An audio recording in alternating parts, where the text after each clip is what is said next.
I am definitely in my prime. You know, we made koozies out of it, and it said, "Not in my prime, hold my beer." We sold $30,000 worth of koozies in 24 hours. So we literally made lemonade out of lemons. I mean, look, God bless him, but I have always made liberals' heads explode. From the very first time I ran for the state house even. They can't stand the fact that a minority female would be a conservative. They can't take it. And, you know, even when I became governor, there was a senior African-American female Democrat. And when I became governor and they were celebrating that I was the first female minority governor in history, she went and she said, she's not a minority. She's just a conservative with a tan. Oh, yeah. Like, this has always been an issue. And so for Don Lemon to sit there and do that, you know, Whoopi Goldberg had done it the day before. I know.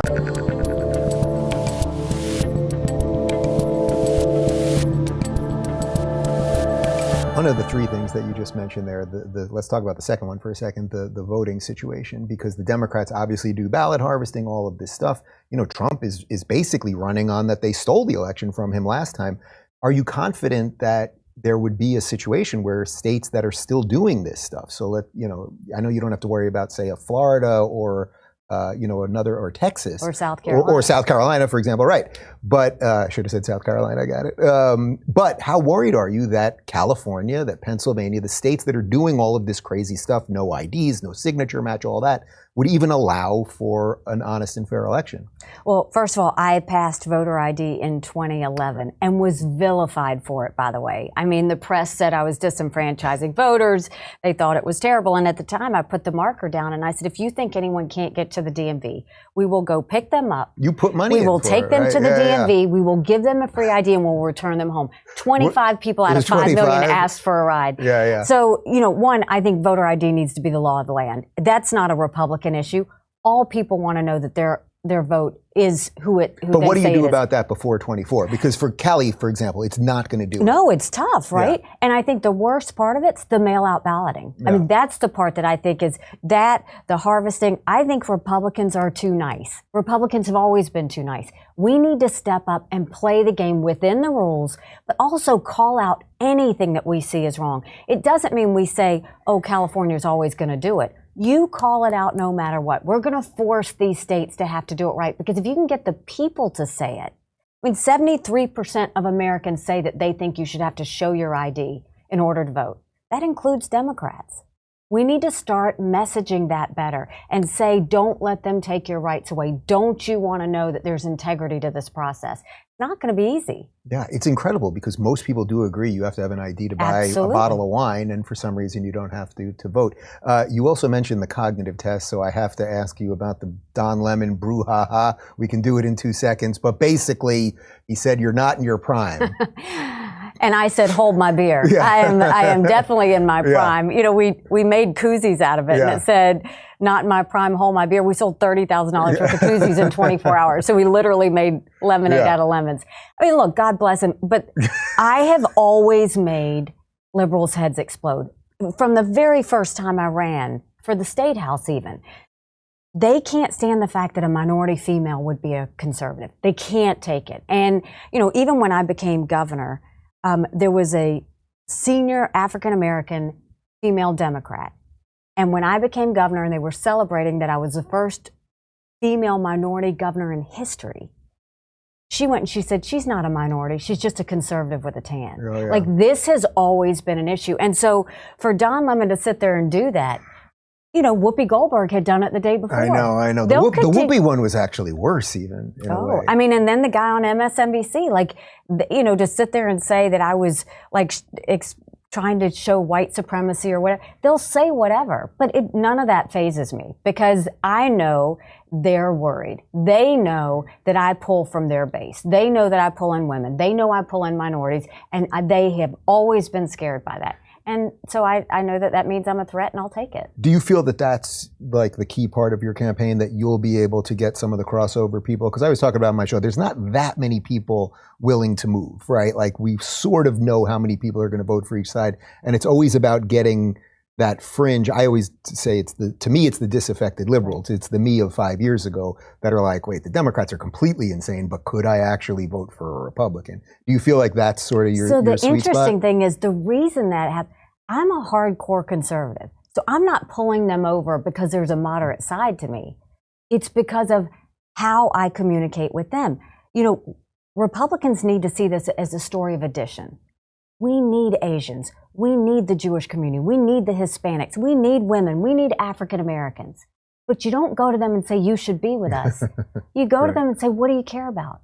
Guess what? Every one of them cares about their kids. Every one of them cares about opportunities for their kids that they didn't have. Every one of them wants a safe America that's strong abroad. My parents were Democrats until Reagan. Not because they were really Democrats, but because Republicans wouldn't talk to them. I just talk to them. I go and talk to them. I talk about conservative issues, but I do it through their lens. And when you know what their fears are, and you can talk about conservative solutions through their fears, they come over. That's what Republicans should want to have happen. We don't have to compromise, but you do have to communicate to people that don't look and sound like you. What's your policy going to be when it comes to the media? I mean, obviously you've got Trump loves fighting with the media. You have DeSantis who's basically saying, I'm going to ignore media that won't treat us fairly. It seems like you're willing to go in and play with them, but you know you're not going to get a fair shake, you know, if you're on MSNBC or whatever it might be. I mean, I'm going to go do any TV because if you're trying to win the hearts and minds of America, you've got to go everywhere. But if they say something's wrong, I'm going to kick back. You know, I mean, I think that you really have to do that. And I did that. I think one of my first interviews was with the Today Show. And, you know, Craig Melvin, he was pushing back and I pushed back as hard as he gave it because I know that my answers were true. And they just want to change the narrative. You know, a lot of the liberal media, the hate that they have on me is they either want me to love Trump 100% or hate Trump 100%. Right. I'm not 100% with my husband all the time. You know, but when President Trump would do something good, of course I supported it. Of course I praised him. Of course we did it. But if he does something wrong, I'm going to call him out too. I've always been like that. I've always been a truth teller in that way. And so, you know, I'll keep handling it that same way. So actually, let's talk about that for a moment. So it seems like there's a certain set of the Trump base that thinks that you either abandoned him or something like that. I think we talked about this once off camera, so I'll just tee it up for you to take it away from there. I mean, look, I had a great working relationship with him. He is a friend. I called him before I decided to run. I love what we were able to do together. I think he was the right president at the right time. But in the administration when I was there, he would do something great, I'd support him. If he'd do something wrong, I'd say, you can't do this, and I'd give him options. Did he appreciate that? He did. There was a great respect between us. And he would always say, well, how do you see that playing out? We had a great working relationship. But when I see something wrong, I'm going to call it. I didn't think he handled January 6th well. I called it out. I stand by that.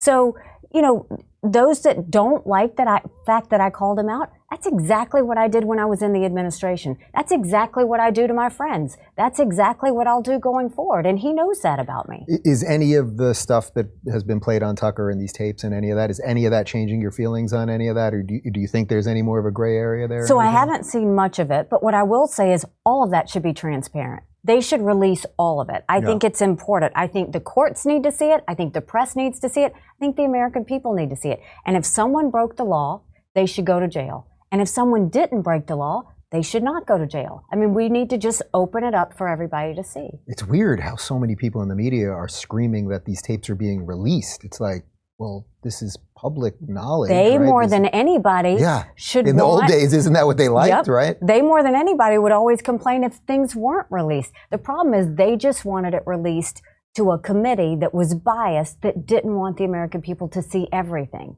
If you truly believe that, you know, January 6th was a terrible day, I think it was a horrible day. We never want to see that happen again. But if you truly believe that certain things happen, show us. Show everybody. Let us see it. It will help your case. But if you're not showing it, then you're making us wonder, why are you not showing it? So I think it's good for that to get out. If you're looking for more honest and thoughtful conversations about politics instead of mindless drivel, check out our politics playlist. And if you want to watch full interviews on a variety of topics, watch our full episode playlist, all right over here. And to get notified of all future videos, be sure to subscribe and click the notification bell.